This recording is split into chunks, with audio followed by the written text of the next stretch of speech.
Selamat pagi teman-teman sekalian, rekan-rekan sekalian. Pada kesempatan kali ini saya ingin menjelaskan ya tentang literasi saham, ya beberapa istilah yang wajib dipahami oleh para investor, ya. Jadi dalam hal ini apa sudut pandang saya adalah dari sisi edukasinya, ya gitu. Oke, langsung aja kita mulai. Nah, yang pertama, apa itu definisi dari saham atau investasi saham? Ya, jadi investasi saham adalah pada dasarnya adalah kepemilikan atas satu perusahaan TBK.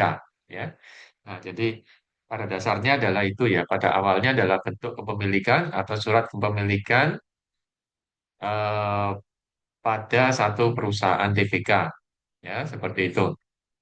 Nah, tapi dalam lambat laun ini berkembang ya. Jadi berkembang tidak hanya sebagai surat kepemilikan pada satu perusahaan ya, tetapi untuk saat ini tahun 2026 banyak investasi saham banyak digunakan oleh para trader atau trading ya pedagang untuk mendapatkan keuntungan atau cuan dari situ ya. Itu yang ini yang lebih banyak digunakan untuk saat ini ya. Jadi kalau mungkin tahun 80 90 orang beli saham ya mungkin dalam bentuk fisik ya, surat ya.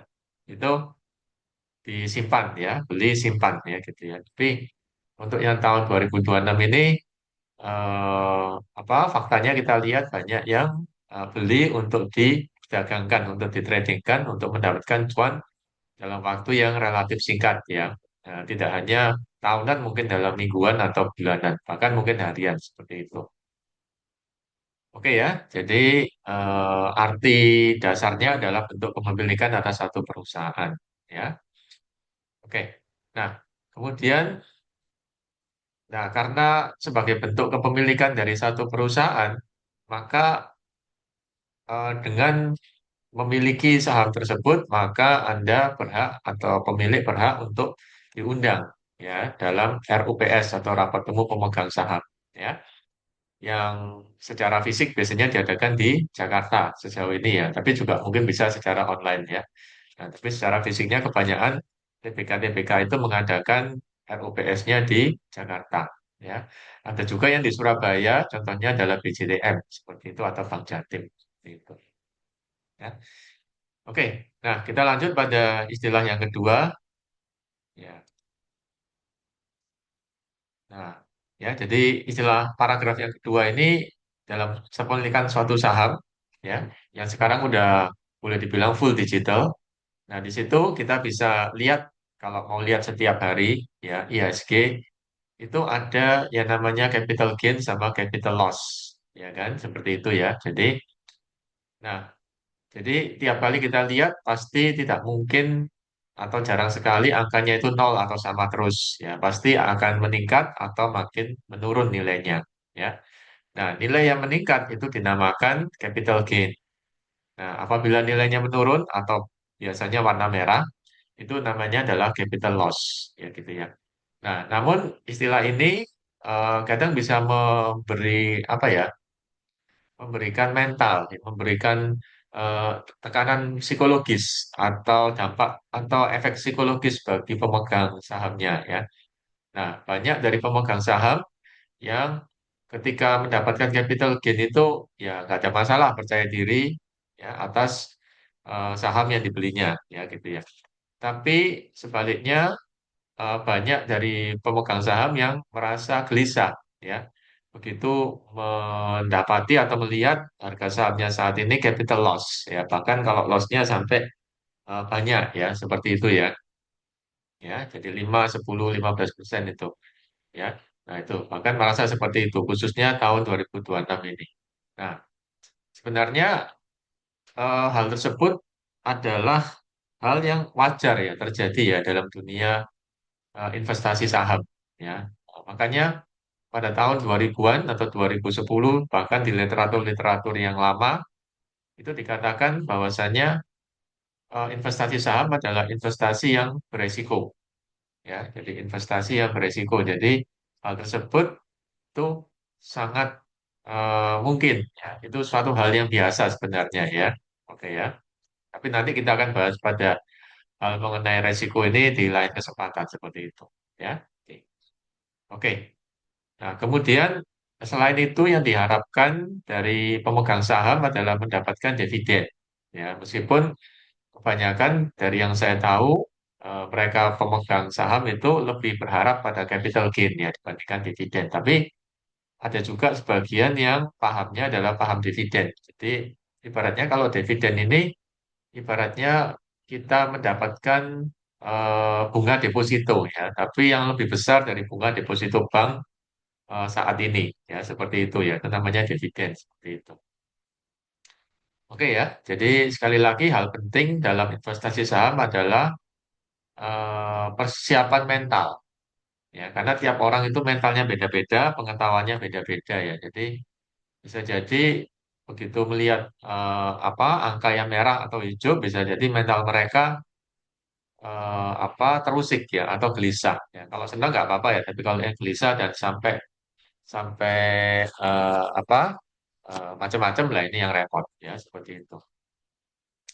Oke ya. Nah, kemudian hal yang berikutnya adalah paragraf yang berikutnya adalah investasi pada saham berarti menanamkan sejumlah uang ya pada perusahaan TBK tertentu ya. Jadi dengan mengharapkan keuntungan di masa depan. Ya, itu tadi yang sudah saya ceritakan. Jadi ya namanya investasi itu bisa untung bisa rugi, tetapi kata investasi itu lebih pada emosi harapan ya. Adanya harapan bisa mendapatkan lebih banyak investasi. Tapi ingat, karena zaman ini adalah zaman yang berbeda dari ketika buku-buku itu ditulis ya. Nah, zaman ini tahun 2000 atau tahun ini tahun 2026 itu konsep dasar itu bisa dipandang sangat berbeda. Ya, khususnya pada generasi generasi yang lebih muda atau generasi Z ya, seperti itu ya gitu. Jadi mereka berpikir saham bukan lagi hanya kepemilikan, tetapi menanamkan sejumlah uang. Jadi saya sudah menanamkan sejumlah uang, saya sudah beli, mana cuan saya seperti gitu. Nah ini jadi konsep berpikir ya beda. Nah konsep berpikir yang beda ini berpengaruh pada mental, ya pada mental ya. Jadi mungkin ada sebagian yang mikir, oh ini adalah kepemilikan. Jadi saya menanam tidak bisa langsung tumbuh atau tidak bisa langsung dipanen gitu ya. Tapi ada juga yang berpikir, oh saya sudah beli ini, saya sudah keluar uang banyak, mana hasilnya sekarang? Oh belum ada hasilnya malah rugi. Nah ini ya, jadi ini konsep yang berbeda ya. Tuh. Nah, nah kemudian setelah itu adalah paragraf berikutnya adalah capital gain ya. Nah, jadi kita akan ngomong tentang capital gain ya. Jadi capital gain seperti yang tadi sudah dijelaskan di atas adalah nilai positif atau warnanya hijau biasanya. Ya, jadi warnanya hijau. Nah, jadi artinya apa? Artinya antara harga kita beli saat itu sama harga kita yang kita lihat saat sekarang di gadget itu lebih besar yang sekarang. Jadi misalnya kita beli saham BBRI, ya. Harganya pada saat itu adalah 4.000 pada saat kita beli. Nah, sekarang begitu kita lihat di HP, harganya 4.250. Nah, maka terdapat capital gain sebesar 250 per lembar sahamnya. Ya, gitu ya. Nah, itu namanya capital gain ya. Tapi itu tidak berarti uang kita atau uang fisik kita langsung tambah, enggak. Karena itu adalah harga di layar. Ya. Nah, uang fisik kita akan bertambah sebesar 250 per lembar saham kalau kita jual pada hari itu juga, ya pada saat itu juga. Nah, tapi kalau nggak kita jual, yaitu hanya capital gain pada layar pada hari itu aja. Bisa jadi besoknya berubah lagi, tambah naik atau tambah turun seperti itu. Ya, nah, oke ya, itu kalau nilainya lebih tinggi. Nah, sebaliknya kalau nilainya lebih rendah, itu namanya adalah capital loss. Ya, di sini saya harusnya tulis ya, tapi saya nggak tulis, tapi analoginya hampir sama ya. Nah, jadi kalau misalnya pada saat kita beli 4.000, tapi posisi sekarang adalah 3.750, maka minus 250. itu adalah namanya capital loss. Jadi harga yang kita lihat pada saat ini itu lebih rendah dari yang saat kita beli. Nah, karena investasi saham ini bisa dipantau secara real time, ya setiap waktu, maka itu seringkali menimbulkan efek psikologis bagi yang baca. Ya, yaitu tadi ya. Nah, ketika harganya naik ya dari 4.000 menjadi 4.250, kita merasa tenang, kita merasa tidak gelisah. Ya, tapi banyak dari yang eh, ketika melihat capital loss dari harga 4.000 tiba-tiba menjadi 3.750 itu tiba-tiba gelisah ya seperti itu. Nah, untuk masalah mental ini mungkin ada pada kesempatan yang lain yang akan kita bahas ya seperti itu ya. Gitu. Nah, sekali lagi kita harus ingatkan bahwasanya dari sudut pandang investor, ya ini investor ya. Jadi istilah investor itu artinya adalah orang yang beli saham tapi nggak langsung dijual, ya kan? Jadi ditunggu dulu sampai mungkin pokoknya tahunan ya, bukan bulanan atau mingguan atau harian, bukan. Itu namanya investor. Nah, kalau yang kita beli langsung kita pengen jual dalam seminggu kemudian atau sebulan kemudian, nah itu namanya bukan investor, itu namanya trader, ya, atau pedagang atau trader ya seperti itu. Itu beda, ya konsepnya beda, mentalnya juga beda seperti itu ya. Nah, tapi fakta di tahun 2026 ini saya rasa banyak yang menjadi trader ya karena kesulitan keuangan banyak yang berharap dengan investasi saham itu nilainya akan cepat bisa naik terus bisa jadi cepat dapat cuan, cepat kaya maksudnya seperti itu. Tapi sebenarnya itu konsep trader ya, itu ada unsur spekulasinya gitu ya.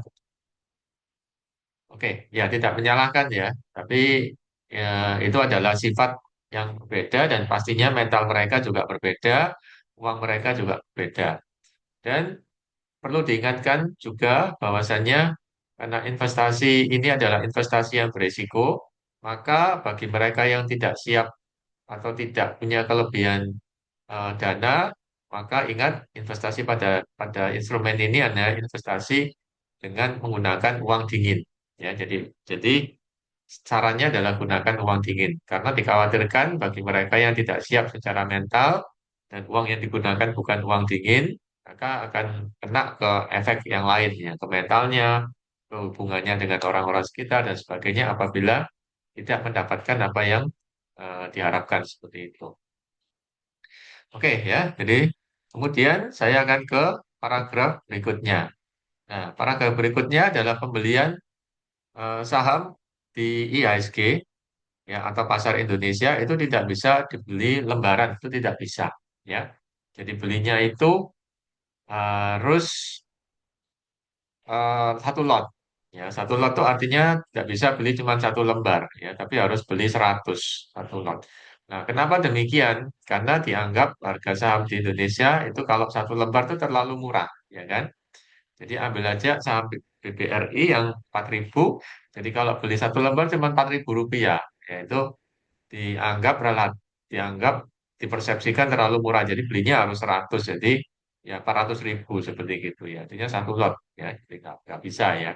Ya, sama kalau nanti dapat dividen juga dividennya itu hitungannya atau tertulis satu lembar ya. Jadi bukan satu lot. Jadi kalau 100 ya dikalikan 100 seperti itu. Ya, seperti itu. Ya.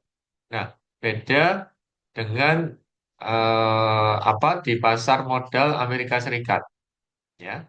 Jadi di pasar modal Amerika Serikat kita bisa beli namanya pecahan. Jadi di bawah satu lembar itu bisa karena di sana harganya relatif sudah sangat mahal ya dalam dolar pula ya. Jadi kita kalau harus beli 100 lembar atau satu lot maka duitnya terlalu besar ya kan. Banyak orang yang nggak bisa ikut ya seperti itu. Makanya di sana ditawarkan pembelian ya bisa minimal minimal satu lembar atau bahkan di bawah satu lembar. Ya, khususnya perusahaan-perusahaan yang harga saham per lembarnya itu tinggi-tinggi. Ya, seperti itu. Jadi, itu yang namanya fractional share. Jadi bisa dibeli kurang dari satu lembar.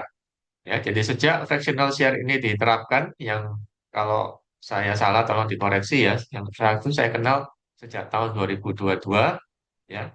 Nah, itu maka semakin banyak orang-orang bahkan yang tidak hanya di Amerika yang bisa ikut berinvestasi di saham perusahaan Amerika, ya seperti gitu. Ya, itu namanya fractional share, ya gitu.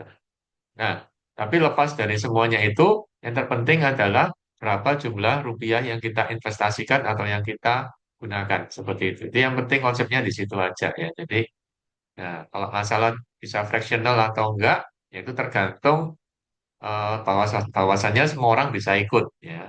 Bahkan ya di pasar modal Amerika itu dengan $1 aja kita sudah bisa berinvestasi. Ya, seperti itu. Oke ya, jadi eh, konten ini adalah konten edukasi ya. Jadi artinya kita melihat posisi posisi ini atau keadaan ini dari sisi edukasi ya, bukan dari sisi spekulasi atau dari sisi gamblingnya, bukan ya. Jadi kita melihatnya dari kacamata edukasinya ya, seperti itu ya. Oke. Kemudian istilah berikutnya yang perlu teman-teman ketahui adalah dividen. Ya, seperti tadi yang diharapkan oleh para pembeli saham, baik itu investor maupun investor ya. Kalau trader lebih pada capital gain ya. Nah, kalau investor dia juga berharap pada dividen atau bisa berharap pada dividen ya.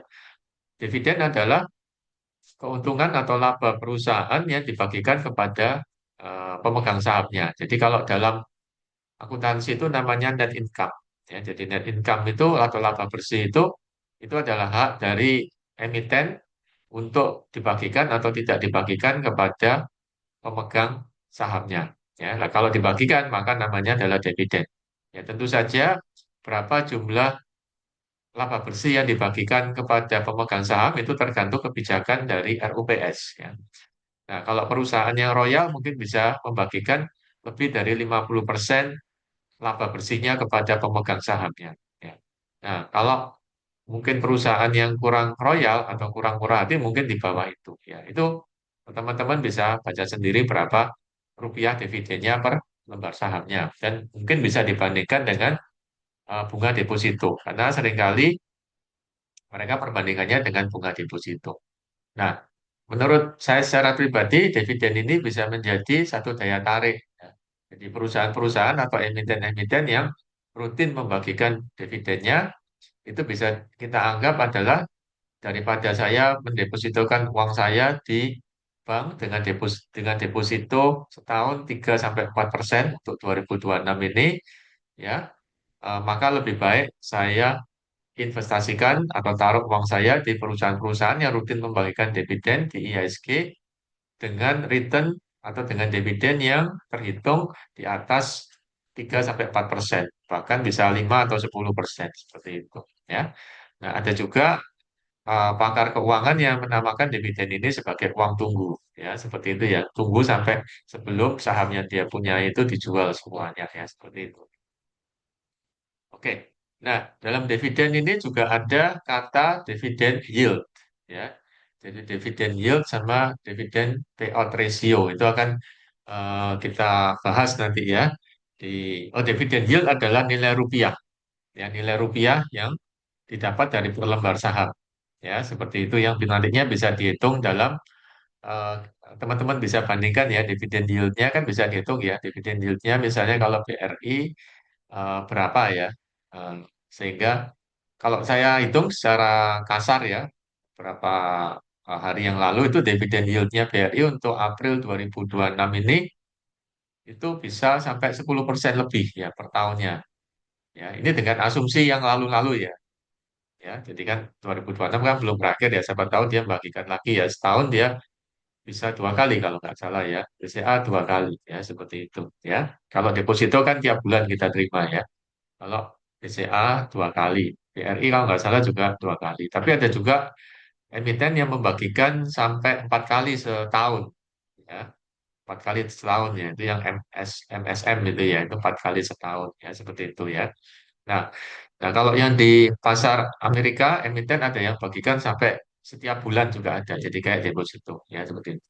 Tapi ini di luar resiko ya. Jadi saya nggak bicara tentang resiko, tapi saya tahu ada ya seperti itu ya. Silakan di apa di search sendiri ya seperti itu. Oke, kemudian ada istilah DPR atau Dividend Payout Ratio yang kebetulan belum tertulis ya. Jadi kalau Dividend Payout Ratio namanya ratio adalah persentase. Jadi berapa persen yang dibagikan pada pemegang saham dari laba bersihnya itu. Ya, oke. Nah, kemudian paragraf berikutnya, nah ini tadi ya yang namanya capital gain. Nah, ini kayaknya udah dibahas tadi ya. Nah, oke ya. Nah, kemudian lawan dari capital gain adalah capital loss. Ya, jadi capital loss dan capital gain ini sebenarnya bukan final ya. Jadi belum final ya. Bukan berarti kalau capital loss berarti uang saya hilang, belum tentu ya. Selama investor atau trader itu tidak mengeksekusi atau menjual ya. Jadi itu hanya angka pada gadget untuk saat ini. Nah, tapi kalau memang lagi butuh duit, tiba-tiba saat ini masih capital loss, ya itu menjadi kerugiannya nyata. Ya, tapi kalau selama kita lihat di sini capital loss dan kita tidak perlu tidak perlu menjual atau membiarkan dan kita yakin dalam jangka panjang dia akan membaik ya atau jadi hijau, jadi positif ya itu bukan bukan namanya kerugian karena belum belum belum kita jual atau tidak kita jual ya kan gitu. Nah, jadi efek dari kita pantau setiap hari capital gain atau capital loss itu lebih pada ciri khas seorang trader, ya kan? Ciri khas seorang trader seperti itu dan itu ada efek mentalnya, ya seperti itu ya. Tuh. Jadi sistem itu yang membuat kita mengalami efek mental itu, ya. Oke. Nah, pada sekitar tahun 2010 atau 2000 2000-an ya, mungkin 2000 awal itu pemantauan saham itu mungkin tidak semudah sekarang yang bisa kita lakukan sehari-hari atau real time ya. Kayak ketika jam bukanya ya. Nah, jadi karena ini bisa kita pantau setiap detik atau setiap menit, maka memberikan efek psikologis yang berbeda. Kalau saat dulu tahun 2000-an ya, itu saya masih ingat. Jadi untuk pantau secara real time mungkin kita harus ke tempat sekuritasnya, ya kan? Mungkin ya, mungkin pada saat itu susah sekali untuk bisa pantau setiap menit atau setiap jam, ya seperti itu. Jadi kalau mungkin kita lebih banyak waktu itu yang invest, ya, jadi taruh diemin ya seperti itu.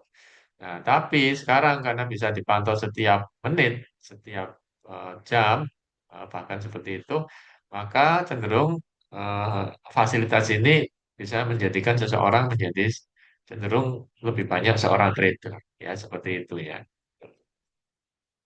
Oke ya.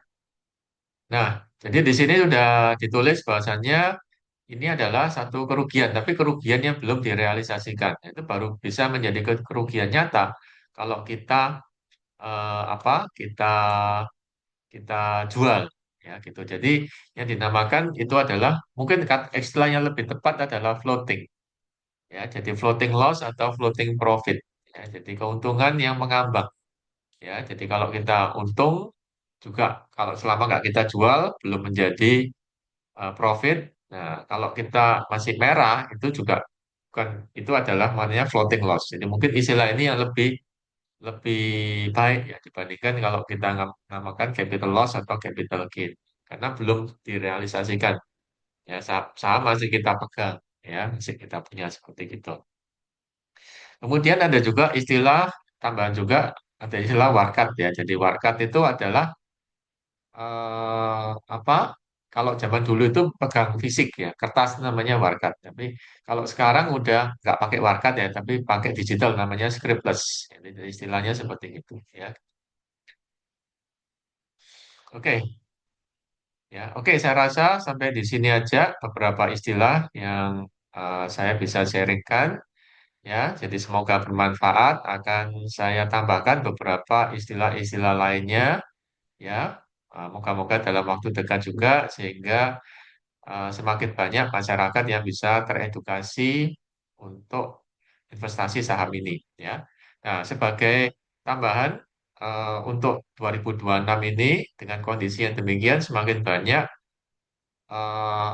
investor atau trader ya saya nggak tahu ya pokoknya orang-orang yang makin ikutan investasi saham ya mungkin karena kesusahan juga dalam pekerjaan, cari uang, ya, kemudian pekerjaan yang menurun atau bahkan mungkin yang amit-amit kena PHK, gitu ya. Jadi banyak mereka larinya ke HP dan di HP itu ada investasi yaitu investasi saham. Ini banyak yang ikut ini. Nah, makanya semoga video ini bisa bermanfaat, memberi kita pencerahan ya tentang edukasi investasi saham di pasar modal Indonesia atau IHSG ya. Nah, karena apa? Karena kalau tidak ada edukasi, jadi investasi ini tidak ubahnya seperti gambling ya, seperti judi ya. Jadi ya pokoknya asal saya beli, saya mau cuan karena saya butuh uang duit sekarang ya atau minggu depan ya seperti itu ya. Padahal sebenarnya tidak seperti itu ya, tidak seperti itu sebenarnya ya. Seperti itu. Oke ya, jadi semoga edukasi ini bermanfaat. Jika bermanfaat bisa share dan subscribe. Nah, ya, dan jika ada yang kurang benar atau kurang tepat bisa di komen aja ya. Oke, terima kasih atas perhatiannya. Sampai ketemu di video berikutnya ya. Oke, selamat pagi dan kiranya Tuhan menyertai kita selalu.